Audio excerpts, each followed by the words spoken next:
Hola, bienvenidos a este módulo de curso de soporte avanzado de vida.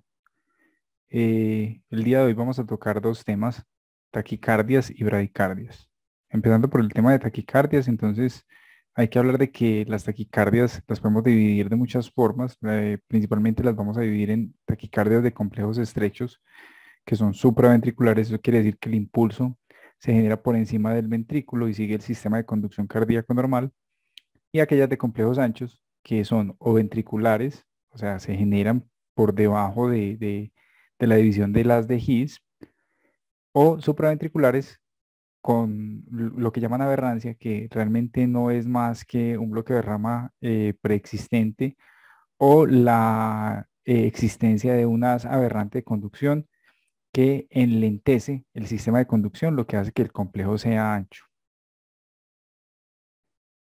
Para empezar hablando de las taquicardias de complejos estrechos, entonces tenemos que dividirlas. Eh, las taquicardias que podemos encontrar son la taquicardia sinusal, que puede ser fisiológica, o sea, aquella que se activa por las catecolaminas y por la necesidad de aumentar el gasto cardíaco. Por lo general no presenta síntomas.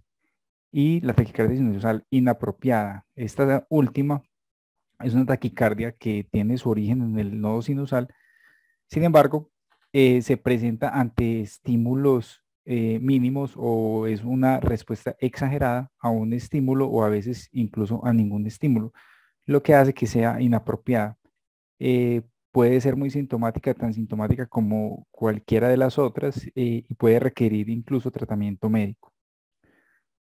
Las taquicardias atriales, que las vamos a dividir en focal y multifocal, son taquicardias que se originan en un foco ectópico diferente del nodo sinusal. Las vamos a reconocer principalmente porque la onda P no tiene la morfología habitual. Generalmente en algunos lados vamos, donde debería la P ser positiva, la vamos a ver negativa.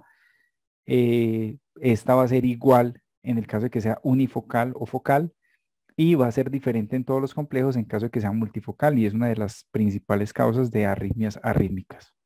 La fibrilación auricular, que es bastante frecuente, es la segunda arritmia o la segunda taquiarritmia más frecuente en los servicios de urgencia y en las unidades de cuidado intensivo. La fibrilación auricular se presenta por la descarga descoordinada de la aurícula izquierda, particularmente, aunque también puede presentarse en la aurícula derecha, con descarga siguiente al sistema ventricular. Se presenta como una taquicardia de complejos estrechos, pero irregular. Dependientes del istmo cabo-atrial tenemos solamente el flúter auricular. El flúter es una arritmia en la cual se presenta un impulso en el istmo cabo-atrial y alcanza a hacer un circuito complejo sobre la inserción de la válvula tricúspide y la inserción de la vena cava, lo que hace que se comporte como una macro reentrada. En la mayoría de los casos, el flúter auricular presenta una taquicardia de complejos estrechos regular. No obstante, en algunos casos, cuando la conducción es variable, vamos a encontrar un flúter de conducción variable, o sea, una taquicardia de complejos estrechos irregular. Finalmente, las taquicardias por reentrada, que puede ser por reentrada del nodo AB o por mediada por una vía accesoria, ambas son taquicardias que presentan su inicio fuera del nodo sinusal, pero pasan por el nodo AB. Son arritmias de complejos estrechos, regulares, muy rápidas y que pueden producir muchos síntomas e incluso la inestabilidad hemodinámica. Las taquicardias de la unión son arritmias producidas en el tejido de la unión, que es el tejido que está entre el nodo AB y el haz de His.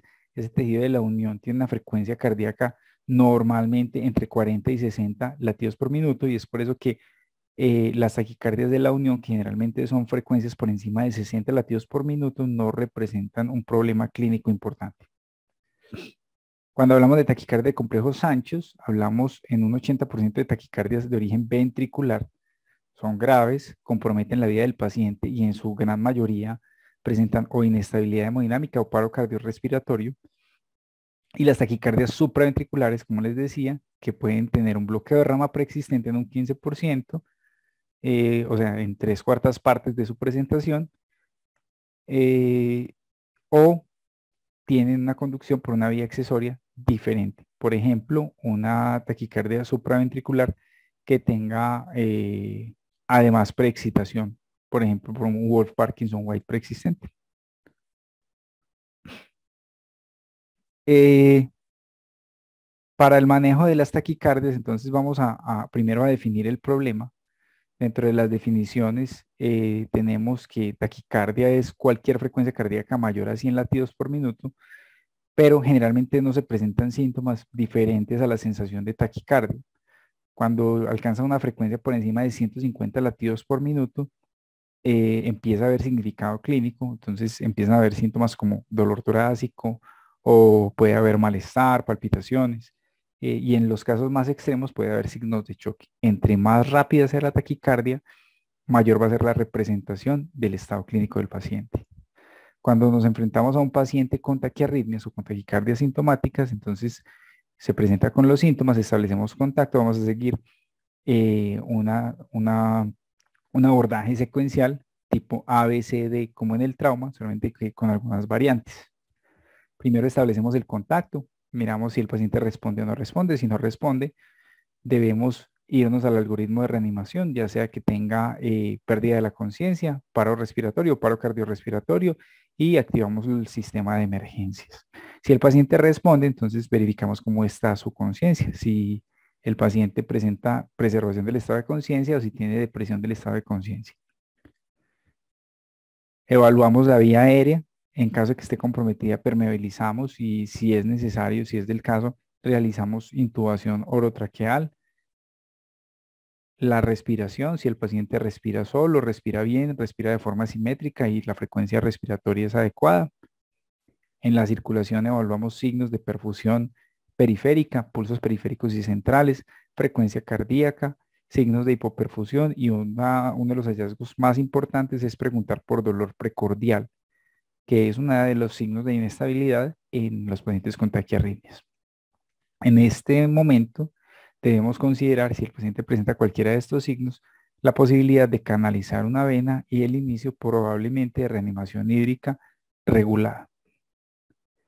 En la D, como estamos hablando de arritmias, entonces vamos a hablar de detección del ritmo. Existen dos formas de detección del ritmo. Una es por monitoreo de cardioscopia y la otra es utilizando un electrocardiograma de 12 derivadas. Se recomienda siempre realizar electrocardiograma de 12 derivadas, pues el monitoreo solamente nos da un esbozo de lo que puede ser la taquiarritmia del paciente y el electrocardiograma nos puede dar claves para tratarlo.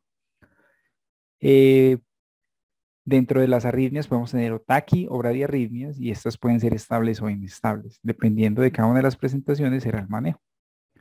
Cuando encontramos entonces una taquiarritmia, buscamos signos de inestabilidad.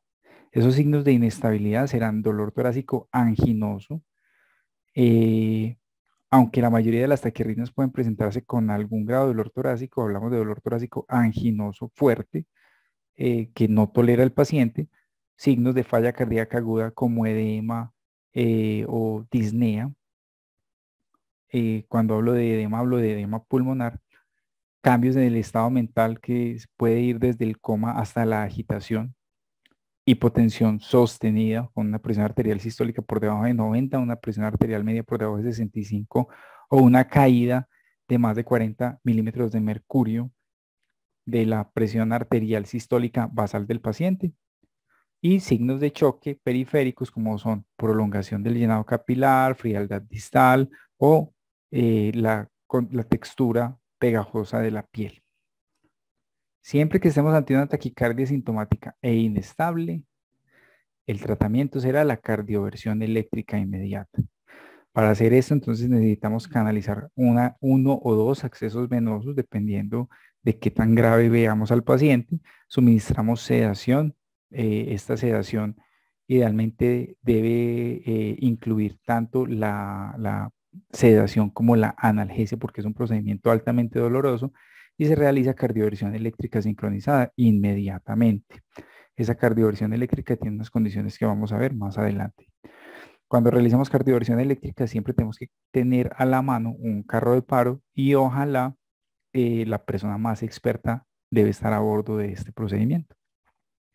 Para realizar entonces la cardioversión, tenemos que conectar los electrodos al equipo Cuando hablo del equipo, hablo del desfibrilador. El paciente debe estar conectado al desfibrilador y deben estar conectados al paciente. Giramos la perilla seleccionando la energía. Esta energía va a variar dependiendo del ritmo. Cuando tenemos el electrocardiograma, si tenemos una taquiarritmia supraventricular irregular, vamos a necesitar una carga mayor entre 120 a 200 joules bifásico. Otras taquicardias supraventriculares podemos cardiovertirlas con 50 a 100 joules y las taquicardias ventriculares, taquicardia de complejos anchos, se recomienda siempre iniciar con 100 joules e ir escalando hasta un máximo de 200 joules en un desfibrilador bifásico. Ponemos la carga, como decíamos, buscamos el botón que nos muestre las derivadas. Tiene que estar monitorizado el paciente, no con las paletas, sino con las derivadas. Podemos buscar cualquiera de las derivadas que nos muestre un QRS bien visible y tenemos que tener clara cuál es la derivada que estamos viendo. Una vez hagamos esto, presionamos el botón de sincronizar. En algunos cardiodesfibriladores lo vamos a encontrar como está aquí al lado de la perilla, en otros casos lo vamos a encontrar al lado de la pantalla, y una vez presionemos este botón se van a ver estas imágenes encima del QRS del paciente. Esas flechas significa que está sincronizando sobre el QRS y que la descarga va a ser en el sitio que queremos. Si no aparece sincrónico y no aparece una seña sobre el QRS, estaríamos dando desfibrilación y desfibrilar podría llevarnos al paciente al paro. Cogemos las paletas. Siempre en la mano derecha vamos a tener la paleta del ápice cardíaco y en la mano izquierda la del esternón. La paleta de la mano derecha va a tener dos botones, el botón de carga y el botón de descarga. Presionamos el botón de carga para cargar las paletas. Él nos avisa cuando ya está cargada, cuando termina de hacer un ruido o nos dice ya está cargado. Y para realizar la descarga debemos presionar los dos botones de descarga de las dos paletas simultáneamente y esperar a que la descarga se efectúe. Una vez se efectúa esa descarga, evaluamos nuevamente el paciente, verificamos que haya salido del ritmo que lo tenía inestable y si es del caso, repetimos la cardioversión eléctrica. Si el paciente logra salir de la arritmia, debemos tomar un electrocardiograma de 12 derivadas para confirmarlo. Pasando entonces a las taquicardias estables, lo primero que debemos definir es si el complejo es estrecho o es ancho, porque recuerden que cuando tenemos un complejo ancho estamos hablando de que la mayoría son ventriculares. Si es estrecho, entonces ya dependiendo del algoritmo vamos a definir si son fibrilación auricular, taquicardia ventricular, etcétera. Taquicardia supraventricular, etcétera. Una vez definimos si es estrecho o ancho, definimos la regularidad, si es regular o irregular, o sea, si hay una distancia entre RR idéntica en todos los casos. Esa regularidad se define como una variación de menos del 10% entre latido y latido.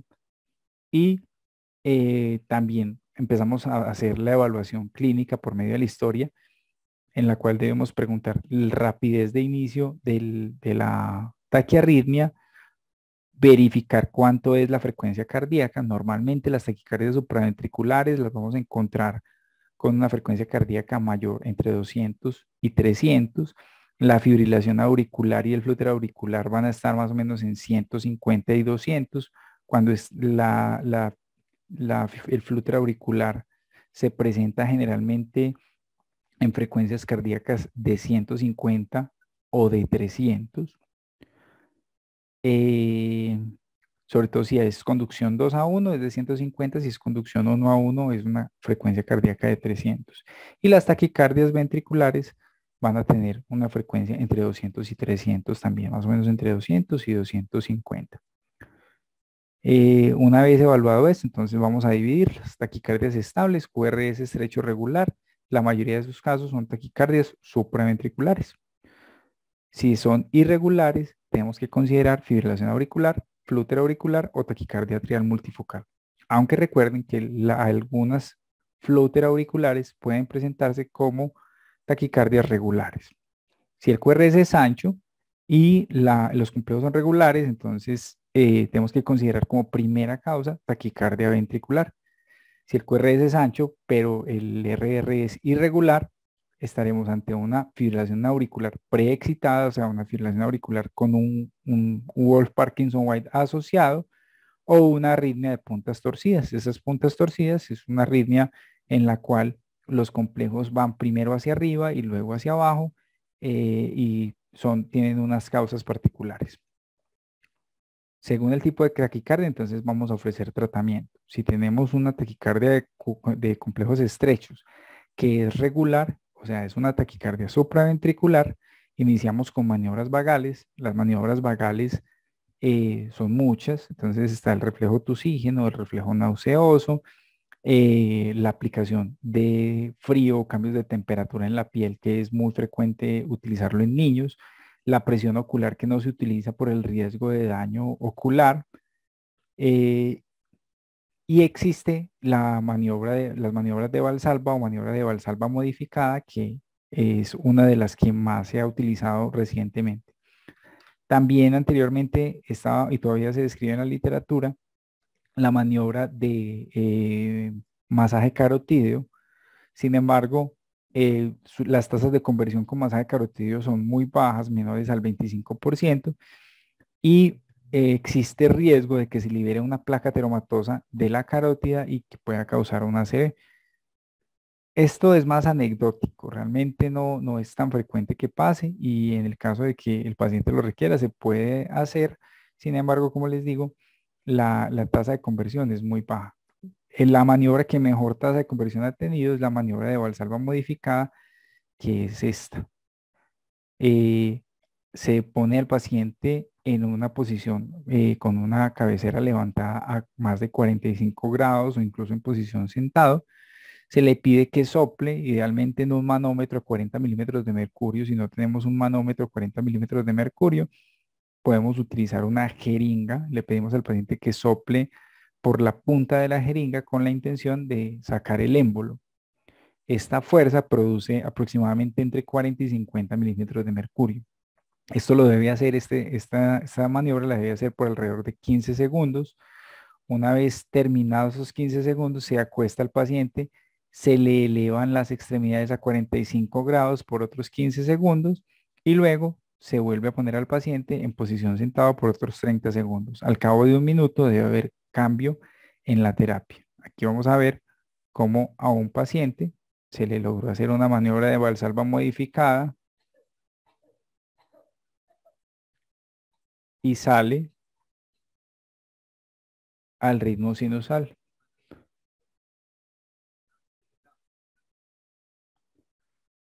Si tenemos una taquicardia supraventricular y no mejora con las maniobras de Valsalva, entonces el segundo paso sería utilizar medicamentos. El medicamento de elección es adenosina. La dosis de elección en casi todos los pacientes es de 6 miligramos en bolo rápido. Y si no funciona este bolo, deberíamos utilizar un bolo que entre 12 y 18 miligramos. Hay que recordar que la adenosina tiene una vida media ultra corta, menor de 15 segundos. Por esto, cuando se administre la adenosina, debe administrarse por un catéter corto, ojalá proximal al pliegue del codo, a la fosa antecubital, eh, y debe barrerse con al menos 20 mililitros de solución salina o de Hartmann, de algún líquido, para poder que llegue rápidamente al corazón. Se debe levantar el brazo para lograr aumentar la velocidad, y la sugerencia que se hace desde el punto de vista logístico es el uso de una llave de 3 vías para la administración de adenosina. En caso de que con estos dos bolos no funcione, deberíamos seguir al siguiente paso. Cuando tenemos un QRS estrecho e irregular, la primera causa, por ser una de las arritmias más frecuentes en urgencias, es la fibrilación auricular. Esta fibrilación auricular se, eh, se caracteriza por tener ausencia de una onda P discernible. Si el paciente está estable, no hay necesidad de hacer cardioversión ni manejo eléctrico o farmacológico para control del ritmo. La principal causa de disconfort por fibrilación auricular es la frecuencia cardíaca. Por eso la maniobra o la terapéutica está enfocada en controlar la frecuencia, calcular el riesgo cardiovascular, calcular el riesgo de sangrado e iniciar anticoagulación en caso de que el paciente así lo requiera. Entonces, cuando tenemos fibrilación auricular en el manejo integrado, vamos a tener si el paciente está estable o inestable. Si está inestable, cardioversión eléctrica inmediatamente. Si está estable, entonces vamos a definir si es candidato a cardioversión farmacológica o cardioversión eléctrica programada en caso de que ya tengamos una ecocardiografía que nos descarte que haya un trombo, en caso de que las condiciones del paciente sean buenas o en caso de que el corazón estructuralmente sea sano y sea un paciente joven y consideremos que se beneficia de esta terapia. De lo contrario, la primera medida terapéutica que se debe utilizar son beta bloqueadores de calcio antagonistas con el fin de manejar la frecuencia cardíaca. Reducimos el riesgo cardiovascular, entonces buscamos factores precipitantes como tirotoxicosis y sepsis. Hay que recordar que si un paciente presenta fibrilación auricular en presencia de alguna de estas condiciones, el tratamiento de la fibrilación auricular será el control de estas condiciones. Buscamos comorbilidades cardiovasculares que podamos controlar. Siempre debemos tratar de tener metas de control cardiovascular en estos pacientes. Evaluamos el riesgo de stroke y el riesgo de ACV. Si el riesgo de ACV es alto, entonces iniciamos anticoagulación que puede ser oral o parenteral. Digamos que vamos a hacerlo siempre sopesando el riesgo de trombosis versus el riesgo de sangrado. Para eso utilizamos unas escalas que son la escala CHADS-2-VASC para el riesgo de ACV y la escala Hasbled que nos determina el riesgo de sangrado. Control de la frecuencia, entonces para esto vamos a utilizar medicamentos tipo antiarrítmicos como beta bloqueadores, calcioantagonistas y en casos excepcionales podemos utilizar medicamentos tipo amidarona o digoxina. Y para control de los síntomas podemos utilizar otros antiarrítmicos que producen o cardioversión eléctrica o control de la frecuencia como son amidarona, propafenona, procainamida, flecainida y vernacalante. En casos en los que se desee control de la fibrilación auricular a largo plazo, se puede considerar ablación de las venas pulmonares o cirugía de cierre de auriculilla. En pacientes hemodinámicamente inestables, en los que hay que hacer cardioversión eléctrica urgente, no es necesario iniciar anticoagulación oral. Una de las opciones que se propone es el uso de heparina venosa de bajo peso molecular en las dosis adecuadas, ya sea heparina no fraccionada 60 unidades kilo máximo 4000 y luego infusión continua, o heparinas de bajo peso molecular tipo enoxaparina 1 miligramo kilo cada 12 horas. Esto realmente no tiene ningún impacto a corto plazo en la probabilidad de que el paciente tenga ACV, pero iniciar la anticoagulación temprana sí disminuye los riesgos de ACV a largo plazo. Cuando hablamos de reducción del riesgo cardiovascular, entonces a estos pacientes vamos a solicitarles hemograma, TSH, función renal, electrolitos. Siempre deben ir acompañados de una ecocardiografía transtorácica, principalmente si el paciente no tiene estudiada la anatomía cardíaca y el uso de biomarcadores dependiendo de si sospechamos que la causa puede ser isquémica o no isquémica o si puede tener otra causa como embolia pulmonar, falla cardíaca crónica agudizada, etcétera. Esto siempre va de la mano de una decisión clínica. Pasando entonces a los taquicardias de complejos anchos, entonces podemos tener un QRS ancho con complejos regulares como la que vemos acá. Esto es una taquicardia ventricular. La frecuencia regularmente es entre 200 y 300. Vemos que todos los complejos se parecen y la frecuencia entre ellos es idéntica. Al abordar entonces una taquicardia ventricular, evaluamos el paciente. Si el paciente está estable, no tiene signos de inestabilidad, no es necesario correr a hacer terapia eléctrica.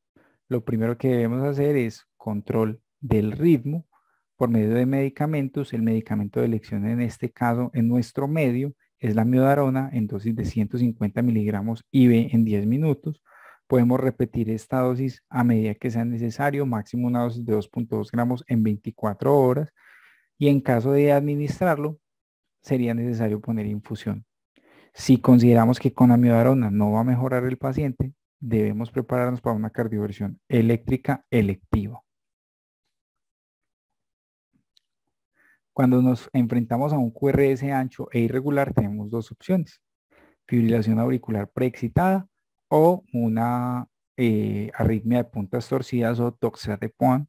Esas puntas torcidas se presentan principalmente por hipomagnesemia. Si consideramos que es una FA preexcitada, una fibrilación auricular con Wolff-Parkinson-White, que es una arritmia que es muy rápida, con complejos anchos y muy irregular, utilizamos medicamentos tipo amiodarona. Debemos evitar medicamentos como adenosina, digoxina, diltiazem o verapamilo por el riesgo de llevar al paciente a una taquicardia ventricular. Y si consideramos que se trata de una arritmia de puntas torcidas, o sea, tiene el eje variable, el tratamiento, además de las terapias asociadas, es el uso de sulfato de magnesio. Eh, a modo pues de información, es extremadamente raro que unas puntas torcidas se presente con una taquicardia estable. Entonces, en la mayoría de los casos, van a necesitar desfibrilación eléctrica. ¿Por qué desfibrilación eléctrica? Porque al tener un eje variable, si ponemos el desfibrilador en modo sincrónico, el desfibrilador no va a reconocer las puntas y va a ser imposible que logremos hacer cardioversión sincronizada. De los medicamentos que acabamos de mencionar, entonces el que más frecuente utilizamos es la adenosina, que es un nucleócido, es un medicamento que es es de síntesis recombinante de un nucleócido que nosotros poseemos. La dosis que se recomienda en la literatura es 6 miligramos IV y en bolo rápido, seguido de 20 cc de solución salina. Podemos repetir dosis de 12 a 18 miligramos. En algunas partes de la literatura dicen que podría administrarse una tercera dosis. Sin embargo, es improbable que si con una segunda dosis que con una segunda dosis el paciente no haya salido, la tercera dosis probablemente sea ineficaz. Entonces, algunos autores recomiendan pasar directamente a otras terapias. Siempre que administramos estos medicamentos, el paciente tiene que estar monitorizado. Para manejo de la frecuencia, por ejemplo, en fibrilación auricular o en pacientes con taquicardias sinusales inapropiadas, tenemos betabloqueadores como el metoprolol tartrato. Vienen presentaciones de 5 miligramos en 5 mililitros. La dosis es variable. Si el paciente está estable, podemos empezar con dosis tan bajas como de 1 miligramo, 1 a 2.5 miligramos.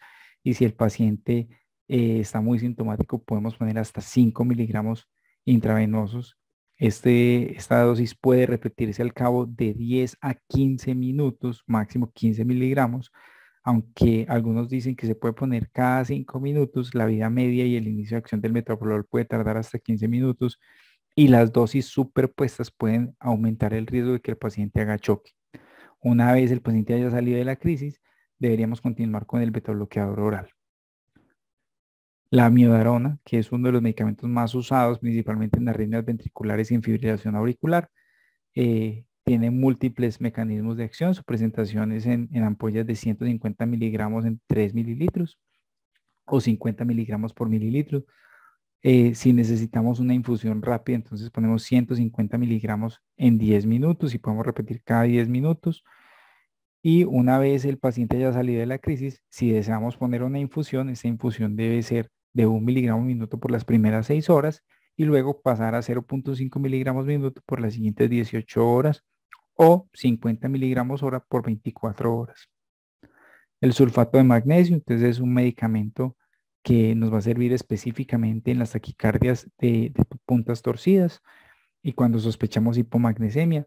Vienen en ampollas del 20%, son ampollas de 2 gramos. La administración debe ser de 1 o 2 gramos en dextrosa en agua destilada al 5% y se pasa lento entre 5 y 60 minutos dependiendo de la estabilidad del paciente.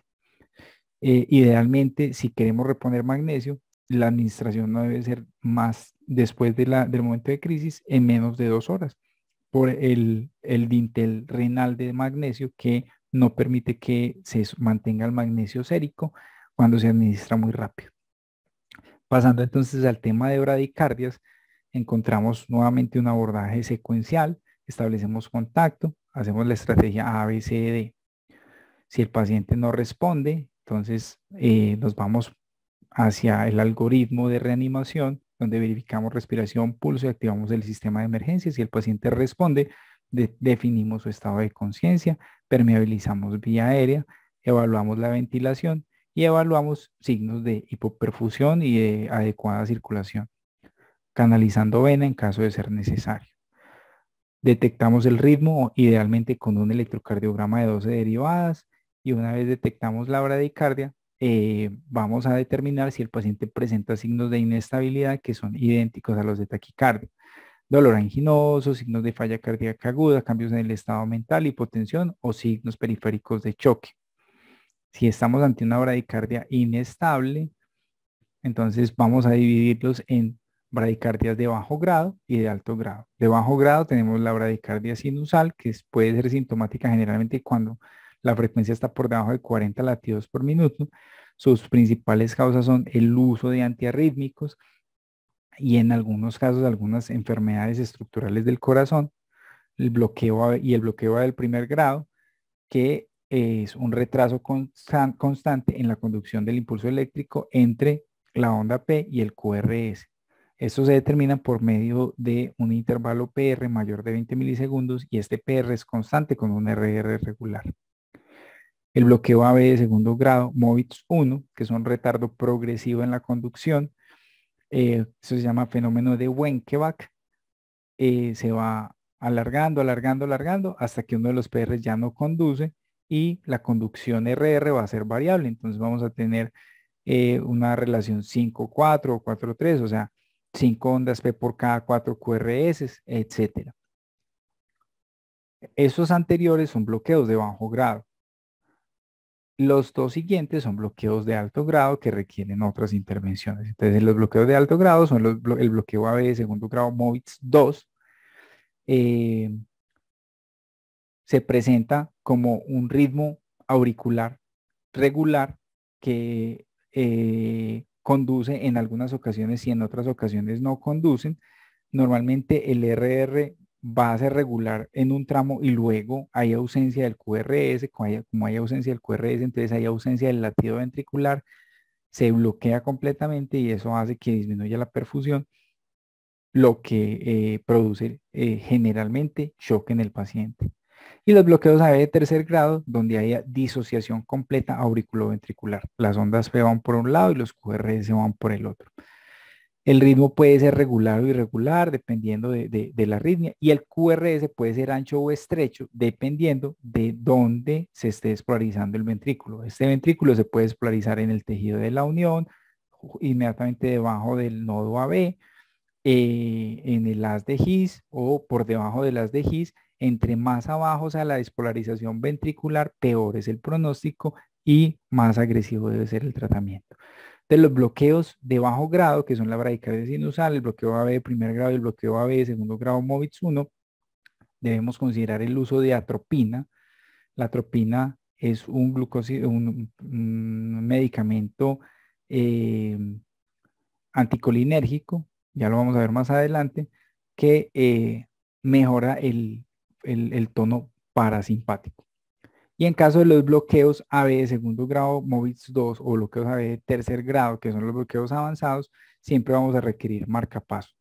En algunos casos, cuando estos pacientes están muy inestables, mientras ponemos el marcapaso, debemos utilizar medidas temporales como el uso de la adrenalina o epinefrina o dopamina en infusión. En este caso, la atropina probablemente no sea de utilidad, excepto que el QRS sea estrecho. La atropina entonces actúa en el sistema parasimpático, disminuye el tono parasimpático, aumentando la automaticidad del nodo sinusal y mejorando la conducción del nodo AB. Las dosis van desde 0.5 hasta 1 miligramo cada 3 minutos hasta lograr la frecuencia cardíaca adecuada. Acuérdense que este medicamento lo usamos específicamente para el control de la frecuencia cardíaca. No se deben utilizar dosis de menos de 0.5 miligramos por riesgo de bradicardia paradójica.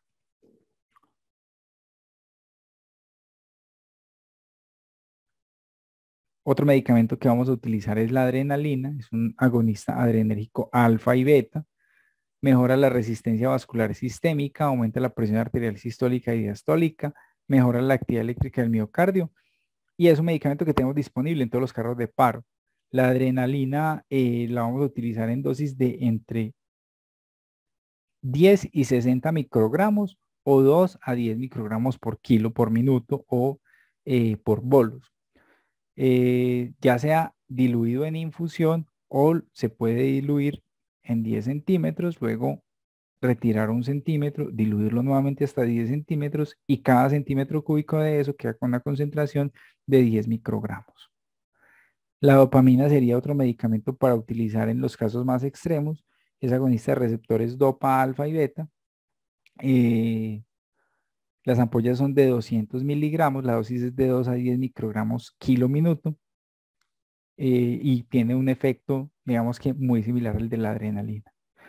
En los casos de bloqueos avanzados, si el paciente está inestable y no responde a los tratamientos anteriores, deberíamos utilizar un marcapaso transcutáneo.